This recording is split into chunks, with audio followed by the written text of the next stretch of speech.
मौनी अमावस्या स्नान पर्व के मौके पर महाकुंभ में हुई भगदड़ के बावजूद लोगों की आस्था में कोई कमी नहीं है। आस्था का जन सैलाब उमड़ा पड़ा है। 24 घंटे लोग इसी तरीके से प्रयागराज के संगम की तट की ओर बढ़ते रहते हैं और सबकी एक ही इच्छा रहती है कि किसी तरीके से संगम में डुबकी लगा ले। हादसे के बाद से मेला प्रशासन, राज्य सरकार काफ़ी चौकस है, सतर्क है और मेले की व्यवस्था में कई सारे परिवर्तन कर दिए गए हैं।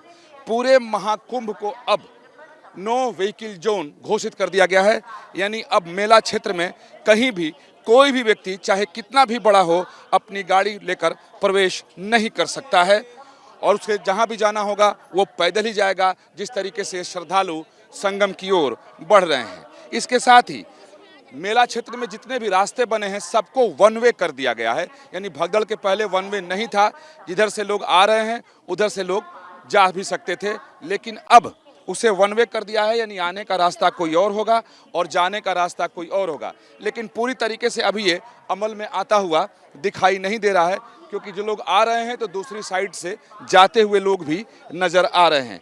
इसके साथ ही महाकुंभ यानी संगम के आसपास ही पहले ड्रोन से निगरानी रखी जाती थी।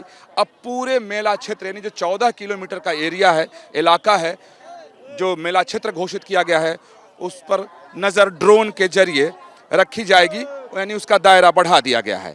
इसके साथ ही जितने भी गाड़ियों के पास जारी किए गए थे, वीआईपी पास, वीवीआईपी पास, यहाँ तक कि मीडिया के लिए जो पास जारी किए गए थे, सभी गाड़ियों के पासों को निरस्त कर दिया गया है, यानी उसे अब मान्य नहीं रखा गया है और साफ कहा गया है कि अब आप पैदल ही जहाँ भी जाएं वहाँ जाएं।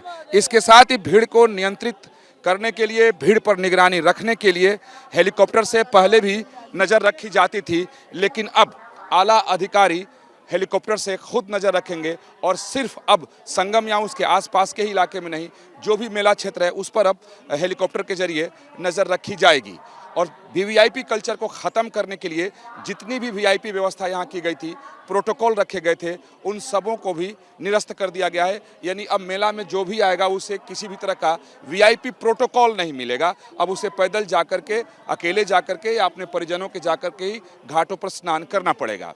और पहले वीआईपी कल्चर यहाँ पर था और जिससे लेकर के काफ़ी टीका टिप्पणी भी हो रही थी कि आखिर जब इतने लोग इकट्ठा हो रहे हैं, भीड़ इकट्ठा हो रही है, लाखों नहीं करोड़ों की संख्या में लोग हैं, तो फिर वीआईपी कल्चर को इतना बढ़ावा क्यों दिया जा रहा है, इसे लेकर कई तरह की राजनीतिक टीका टिप्पणी भी हो रही थी। तो अब उसे ख़त्म करने के लिए सभी वीआईपी पास और वीआईपी प्रोटोकॉल को समाप्त कर दिया गया है। अब किसी तरह की अंदर यानी मेला क्षेत्र में, जो ये पूरा मेला क्षेत्र है, इसमें वीआईपी प्रोटोकॉल नहीं रहेगा और सामान्य तरीके से ही अब लोग आ जा सकेंगे। तो कई तरह की व्यवस्था अब की गई है ताकि जो श्रद्धालु आ रहे हैं संगम में स्नान करने के लिए उनको किसी तरह की कोई तकलीफ ना हो, वो सहजता से आएँ और जाएं।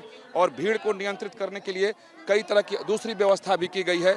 जो पहले रास्ते बंद थे, कई जगह बैरिकेड लगाए गए थे, तो वहाँ से बैरिकेड हटाए गए हैं और नए जगह पर बैरिकेड लगाए गए हैं। हालांकि मौनी अमावस्या पर अनुमान से ज़्यादा भीड़ थी। अधिकारियों ने पहले से अनुमान लगाया था कि 8 से 10 करोड़ लोग आएंगे, लेकिन उस समय के हिसाब से उन्होंने लगाया था, जिसकी वजह से कहा जा रहा है कि हादसा पेश आया। लेकिन अब बहुत सारी व्यवस्थाएं यहाँ बदल दी गई हैं, लेकिन मेला प्रबंधन को लेकर कई सारे सवाल अभी भी खड़े हैं कि वो व्यवस्था अभी तक क्यों नहीं बदली गई। और ख़ास तौर पर जो मेला में आ रहे हैं लोग, वो पुलिस के कामकाज पर सवालिया निशान खड़े कर रहे हैं। लेकिन अब पुलिस पर भी निगरानी रखी जा रही है कि जिनकी ड्यूटी जहां है वो लोग अपनी ड्यूटी का निर्वहन ठीक ढंग से करें, ताकि श्रद्धालुओं को कहीं कोई दिक्कत और परेशानी ना आए। तो भगदड़ के बाद मेला के अधिकारी, उत्तर प्रदेश शासन के अधिकारी अब सतर्क हो गए हैं, चौकस हो गए हैं, ताकि श्रद्धालुओं के साथ आगे कोई हादसा न हो सके। वीडियो जर्नलिस्ट सुभाष चंद्र के साथ Vikas Chandra, news nation, Prayagraj Mahakumbh. News nation अब व्हाट्सएप पर खबरों के ताजा अपडेट के लिए न्यूज नेशन के इस क्यूआर कोड को स्कैन करें।